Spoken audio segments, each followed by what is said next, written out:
गले पे चाकू रख के उसने मेरे साथ मारपीट करी, एक रूम में मुझे बंद करके रखा, 3 से 4 दिन अपने पास रखा, किडनैप करके उसने सेक्सुअल असॉल्ट किया बार बार मेरे साथ और झूठा आधार कार्ड से फ्रॉड करके शादी करी 10,000 रुपये खिला के आर्य समाज मंदिर में जो 30,000 के पीछे जाके है, वहाँ पे इसने शादी करी। मैं तो उनसे मदद मांगना चाहती हूँ कि मेरी बेटी को ज़्यादा से ज़्यादा इंसाफ दिया जाए। नमस्कार, मेरा नाम है आफरीन खान और आप लोगों का स्वागत है तेज तरार में। देश में कई बार ऐसे मामले सामने आते हैं जहां पर महिलाओं पर होने वाले अत्याचार जब हम तक पहुंचते हैं तो हमारे होश ठिकाने लग जाते हैं कि क्या वाकई में कोई इतना क्रूर भी हो सकता है, कि क्या वाकई में कोई भी पुरुष किसी महिला के साथ इतना अत्याचार कर सकता है, अत्याचार की इंतहा कर सकता है। ऐसे में एक मामला मेरे सामने आया जहां पर एक लड़की को बेरहमी से पीटा गया और उसके साथ क्या कुछ किया गया है मैं परिवार की ज़ुबानी आपको सुनाने की कोशिश करूंगी। फिलहाल लड़की भी मेरे साथ मौजूद है, लड़की की माँ भी हमारे साथ मौजूद है। क्या कुछ हुआ था मैं इनकी ज़ुबानी आप तक पहुंचाऊंगी। आप थोड़ा बहुत बात कर सकते हो? हाँ जी, मेरा क्या पूरा मामला है? 3 महीने पहले मैंने कंप्लेंट दी थी कि वो एक लड़का मेरा पीछा करता है, मुझे परेशान करता है। उस कंप्लेंट के बेस पे उसने मेरे साथ मुझे 16 तारीख की रात सुबह लेके गया 6 बजे, गले पे चाकू रख के उसने मेरे साथ मारपीट करी, एक रूम में मुझे बंद करके रखा, जानवरों की तरह, हैवानों की तरह उसने मेरे साथ सेक्सुअल असॉल्ट किया और भी ज़्यादा बदतमीज़ी करी उसने मेरे साथ, बहुत मिसबिहेवियर किया उसने मेरे साथ। उसके बाद एक पार्क ढूंढा, उसने मेरे को झूठ बोला कि यार तेरे को मेडिकल करा के आऊँ, तेरे ज़्यादा ब्लडिंग हो, खून ज़्यादा आ रहा है तेरे। फिर उसके बाद उसने मेरे को पार्क घुमाया रात को 2 से ढाई बजे के टाइम। मैंने फ़ोन करा अपने घर वालों को, मेरी इतनी कंडीशन ख़राब करके चला गया, मुंह पे चाकू चला, सिर पे चाकू मारे, फेस पे चाकू मारे उसने मेरे, और तेज़ाब ढूंढ रहा था, उसको तेज़ाब नहीं मिला, मेरा पहचान छुपाने के लिए ईंट मार के चले गया और अपने पापा को बोलता फ़ोन करके लास्ट में कि पापा मैंने काम कर लिया। उसके पापा ने बोला वहाँ से भाग जा। क्यों हमला किया गया आपके ऊपर? मैंने कंप्लेंट दी थी, मेरा मेरा रास्ता रोकता था आते जाते, उस कंप्लेंट को वापस लेने के लिए कि मेरी कंप्लेंट वापस ली, तो तूने कंप्लेंट करी मेरे नाम की। मैंने वो कंप्लेंट वापस नहीं ली, इस वजह से उसने मेरे साथ ये करा। तो आप लोगों की जान पहचान है पहले से उस व्यक्ति के साथ? हमारे पड़ोस में रहता है, उसके सिवा मैं उसको नहीं जानती। इसके अलावा ये जो आपके ऊपर हमला किया गया और लगातार आप कंप्लेंट कर रहे हो, इस पर कोई एक्शन हुआ है अब तक? अभी तक कोई एक्शन नहीं हुआ। कौन से पुलिस स्टेशन में गया मामला? ख्याला थाना में गया और पश्चिम विहार जहाँ पे मेरे साथ वारदात करी वहाँ पर गया, पर किसी ने कोई एक्शन नहीं लिया। पश्चिम बिहार ईस्ट में उन्होंने ट्रांसफ़र कर दिया, कह दिया कि वहाँ पर वारदात हुई है तो वहाँ का थाना लगता है। इधर से उधर, उधर से इधर अपना काम में थाने वालों ने नहीं करा।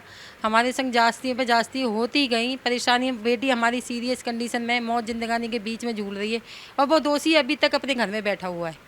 अरेस्ट नहीं किया, अरेस्ट नहीं किया। पूछताछ के लिए लेकर गए या वो भी नहीं? कुछ नहीं लेके गए, कुछ भी नहीं लेके गए। अगर लेके जाते तो कुछ तो बेटी को इंसाफ मिलता। कहीं कुछ नहीं हुआ। जहाँ भी जाता वो पैसे खिला देता है। जहाँ भी फोटोग्राफ लेके बैठे हुए क्या है? ये फ़ोटो मेरी बेटी के संग जिस कंडीशन में मुझे मिली है ना, ये उस टाइम की फ़ोटो है। ये कब की बात है? कौन सी तारीख की, कौन सा महीना? 17 तारीख की रात को, मई की बात है। ये अगला महीना जो मई गया है उसकी बात है। मीडिया वालों को, हॉस्पिटल वालों को भी बोला, अपनी मदद के लिए मैंने जो मुझसे बना मैंने करा। अभी तक दोषी अपने घर में बैठा हुआ है। कोई भी मेरी बेटी के लिए कोई भी मदद नहीं आ रही और आगे से आगे बेल लगाता जा रहा है कि उसे बेल मिल जाए। अगर बेल उसे मिल गई तो वो तो मेरे परिवार को भी मार देगा, मेरी बेटी को भी मार देगा, हमारा पूरा परिवार ही मिटा देगा वो। मैं सबसे रिक्वेस्ट करती हूँ कि मेरी इतनी मदद करें कि मेरी बेटी के संग इंसाफ करवाएं। ये जो पूरी वारदात हुई है, जो हमला हुआ, ये आप दिखा रहे हैं, इस तरह से हमला किया, क्या इसके बाद भी कोई धमकी दी गई या उनकी तरफ से कोई पछतावे का वो आया कि गलती हो गई? कल भी हम लोग अपनी चाची सास के पास जा रहे थे, मेरी सास को देके गालियाँ बकने लगा, मुझे गालियाँ देने लगा और हाथापाई करने लगा हम लोगों के ऊपर। एक निकलते बढ़ते कोई मीडिया जा रहा होगा, उन्होंने भी देखा कि औरतों के संग कितनी जास्तियाँ और बदतमीजी से पेश आ रहा है। भागता धक्का दे के एक 60 साल की औरत को धक्का दिया, मेरी सास है वो। जब भागा ना तो पुलिस वालों ने देखा, उस टाइम पे उसे पकड़ने की कोशिश करी पर पकड़ा गया वो। उस टाइम पे 112 में कॉल की थी, उसकी कार्रवाई के अनुसार उसे पकड़ भी लिया। उसे थोड़ी देर बाद फिर छोड़ दिया। क्या कार्रवाई करी पुलिस ने? अब भी कोई कार्रवाई नहीं की। उसके बाद भी वो अपने घर में बैठा हुआ है दोषी। बेटा भी, बेटे को छुपा रखा उसने। खुद भी आके चौड़ में आके हमें धमकियां देता है, मारते पीटते गालियां देता है, बस से बदतर करता है। वो इतनी हैवानियत पे उतर आया है कि कभी भी किसी के संग, किसी भी बेटी के संग, मैं उन माँओं से बोलती हूँ, उन परिवार से बोलती हूँ कि मुझे न्याय दिलवाएं। आज मेरे संग कल उनके साथ ना बीत जाए, उनकी भी बेटियाँ हैं। अगर ऐसे को दोषी को फरार करा गया तो कई सारी बेटियाँ, कोई भी बेटी खुलेआम नहीं घूम सकती है अगर ऐसे वारदात पे वारदात होती रहेंगी। आते जाते लड़कियों को परेशान करना, औरतों को छेड़ना, ये छेड़खानी करना, ये बेटे के अंदर भी था और फादर के अंदर भी था। तो क्या उस व्यक्ति के ऊपर कोई आपराधिक मामले दर्ज हैं इस मामले से पहले की बात? कितनी धारा लगी हुई है, दारू गांजा वो सभी बेचता है, सभी चीज़ का काम करता है वो। और पुलिस को है उसका 20 साल का, 20 साल का। कल तक तो वो शादी ना, अब मान्यता नहीं रखी जाती थी, आज वो बचने के लिए उस शादी की वैल्यू देता है। कहते हैं ये मियाँ बीवी का झगड़ा है। अगर कोई, मैं कहती हूँ अगर मियाँ बीवी का झगड़ा है तो कोई आदमी ऐसे मारता है अपनी बेरहमी से औरत को? अच्छा, मतलब वो ये कह रहा है आपकी बेटी और उसकी शादी हो रखी है। शादी हो रखी है, कहता है ये तो मियाँ बीवी का किस्सा है। अगर मैं कहती हूँ कानून से ये मदद बोलती हूँ, अगर मियाँ बीवी का, सभी मियाँ बीवी हैं आज के टाइम पे, कोई ऐसी बात नहीं, अगर आदमी ऐसे मारेगा औरतों को तो ये आदमी कहाँ, ये तो दरिंदा हो गया, ये तो क्रिमिनल हो गया, बिल्कुल सज़ा देने के लायक है ये। अगर ऐसे और भी होगी तो बेटियां, आज इसके संग बीता, कल किसी और परिवार के संग बीतेगा अगर उसे क्राइम को अगर छोड़ दिया तो इन्होंने। मैं चाहती हूँ, मेरी यही रिक्वेस्ट है कि जज साहब मेरी बेटी को इंसाफ दिया जाए और उसको सज़ा दी जाए, दोषी को पकड़ा जाए, कानून कार्रवाई जैसे करी जाती है वैसे किया जाए। अभी तक वो दोषी अपने घर बैठा हुआ है। कल भी उसने मेरी सास को धक्का दिया, पुलिस ने उसको अरेस्ट भी किया, पर कोई वो तो आसानी से आ गया, कोई कार्रवाई नहीं की, कोई हमारी कोई सुनवाई नहीं करी, और उल्टा हमको ही गाली गलौजें आती हैं वहाँ से। ये जो शादी की बात कही जा रही है, क्या वाकई में आप लोगों ने शादी की थी मर्जी से? नहीं, मर्जी से शादी नहीं करी, उसने अपने पापा के बोलने पे शादी करी थी कि मैं उस पर रेप केस ना लगा दूँ। उसने मुझे रोड से उठाया था 29 फरवरी को, जब मैं ऑफिस के इंटरव्यू के लिए जा रही थी। तो उसने मुझे 3 से 4 दिन अपने पास रखा, किडनैप करके उसने सेक्सुअल असॉल्ट किया बार बार मेरे साथ।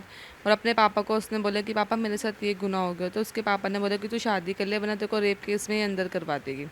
तो उसने अपने पापा के बोलने पे झूठी शादी करी, उम्र नहीं थी, उम्र बढ़वा के झूठा आधार कार्ड से फ्रॉड करके शादी करी, 10,000 रुपये खिला के आर्य समाज मंदिर में जो 30,000 के पीछे जाके है, वहाँ पे इसने शादी करी। तो आप भी मौजूद थी वहाँ पर, जो लोग थे आपने उनसे नहीं कहा कि ज़बरदस्ती हो रही है आपके साथ? किसी को बताने की कोशिश नहीं की आपने? नहीं, उसने पहले सबको बता रखा था कि सब कुछ सेट कर रखा था। मेरे को बस उसने बोलता कि तेरे को जैसे जैसे वहाँ पे बोले तुझे वैसा करना पड़ेगा, अगर नहीं करेगी ना तो जमुना जी पास में तुझे वहीं फेंक जाऊँगा। तो डर की वजह से आपने कर केस है, मेरे घर वालों पे बहुत केस है। वो हम तो रोज़ का पुलिस से आना जाना है हमारा, हम तो रोज़ कर लेंगे पुलिस से, हमें कोई दिक्कत नहीं है, पुलिस हमारी जेब में घूमती है, उन्होंने यूँ बोला था। तो मतलब उन्हें कोई खौफ नहीं है पुलिस प्रशासन का? बिल्कुल भी कोई खौफ नहीं है उन्हें पुलिस का। क्या अभी भी इस पूरे इंसिडेंट के बाद भी कभी उन्होंने आकर आपको धमकी दी हो? हाँ, मेरी सिस्टर को, मेरे भाई को कॉल करके धमकियाँ देता है, परेशान करता है, उनसे कहता है कि संभल के रहना, घर में घुस के गोली चला के जाऊँगा, मारूंगा। अभी तो बच गई, जिंदा नहीं बचेगी अब जहाँ पे भी दिखेगी। ये जो भी बातें अभी आप बोल रहे हैं, जो भी बयान आप दे रहे हैं, आपकी खुद की मर्जी की है, किसी के दबाव में आप बोल रहे हैं? मेरी खुद की मर्जी का, जो मेरे साथ हुआ है वो किसी और के साथ ना हो। मुझे न्याय चाहिए, इंसाफ चाहिए मुझे। आपने भी जो सारी बातें बोली हैं, आप ये अपनी मर्जी से ही बोल रहे हैं, किसी का कोई दबाव है? बेटी के संग तो पूरा फ्यूचर खराब हो गया, और इससे ज़्यादा क्या मेरे संग क्या बीतेगा? मुझे पता, उस माँओं से पूछो जिनकी बेटियां सुबह जा रही हैं और शाम को आती हैं, उनका कैसे दिल धड़कता है कि वो सुबह आएंगी कि नहीं आएंगी, जाएंगी गई हैं तो वापस आएंगी नहीं आएंगी, सही सलामत आएंगी या उसी कुछ और घटना में शिकार हो जाएंगी। मैं तो उनसे मदद मांगना चाहती हूँ कि मेरी बेटी को ज़्यादा से ज़्यादा इंसाफ दिया जाए और उस दोषी को बंद करा जाए, कार्रवाई पूरी की जाए और कोई भी बेल उसकी सारी कैंसिल करी जाए।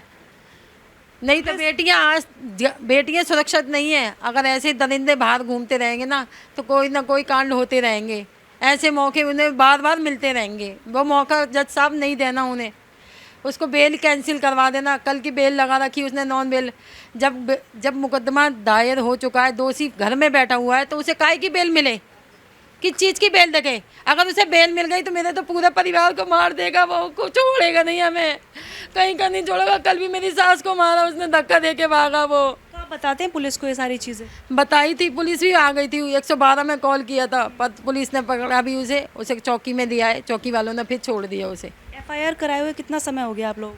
हमें 3 महीने हो गए FIR कराने। पहले हमने जनकपुरी में भेज दिया गया, वहाँ पर भी सुनवाई नहीं हुई हमारी। फिर उसके बाद 3 महीने बाद फिर ये घटना हो गई बेटी के साथ।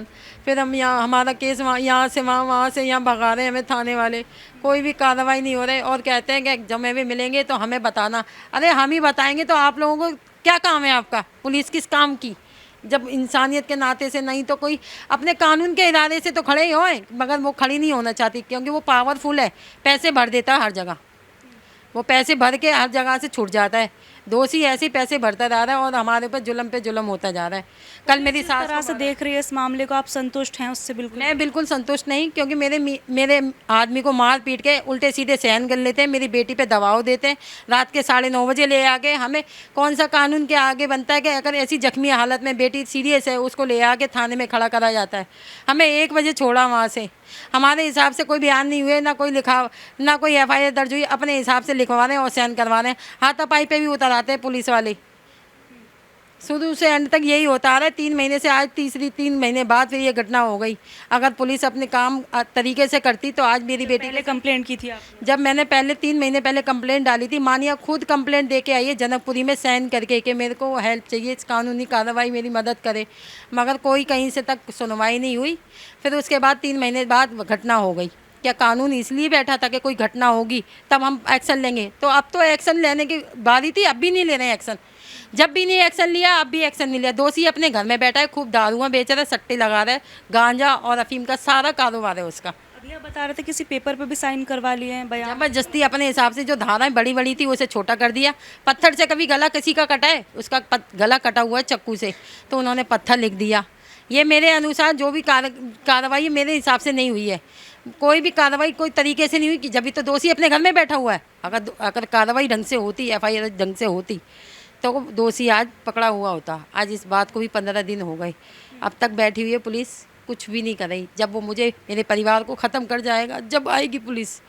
हमारी बेटी को तो मरने की हालत में छोड़, एक जिंदा लाश बना के छोड़ गया। उस दोषी को ज़्यादा से ज़्यादा सज़ा दिया जाए, मेरी बेटी को न्याय दिया जाए। ठीक है, तो देखिए ये लड़की और लड़की की माताजी का कहना था। क्या कुछ आरोप उनके द्वारा लगाए जा रहे हैं, हालांकि इसमें मेरी और मेरे चैनल की कोई भी पर्सनल राय मौजूद नहीं है। आरोप इनके द्वारा लगाए जा रहे हैं। लड़की की हालत हमने आपको दिखाई है, जिस तरह से परिवार ने तस्वीरें मुहैया करवाई हैं, जिस तरह से इन लोगों के ऊपर अत्याचार किया जा रहा है। और ख़ास तौर पर अगर मैं बात करूँ पुलिस प्रशासन की कार्रवाई से, जो परिवार है वो बिल्कुल भी संतुष्ट नज़र नहीं आ रहा। सीधे तौर पर यही कहना है कि जब पहली बार कंप्लेंट की गई थी 3 महीने पहले, तब अगर इस पर कार्रवाई होती तो शायद आज ये नौबत नहीं आती, क्योंकि लड़की को जिस प्रकार से पीटा गया, मारा गया, घायल किया गया, जो भी चीज़ें परिवार के द्वारा बताई जा रही है। और ख़ास तौर पर पुलिस की अगर मैं बात करूं तो पुलिस प्रशासन से परिवार को यहाँ पर खासी शिकायतें नज़र आ रही हैं।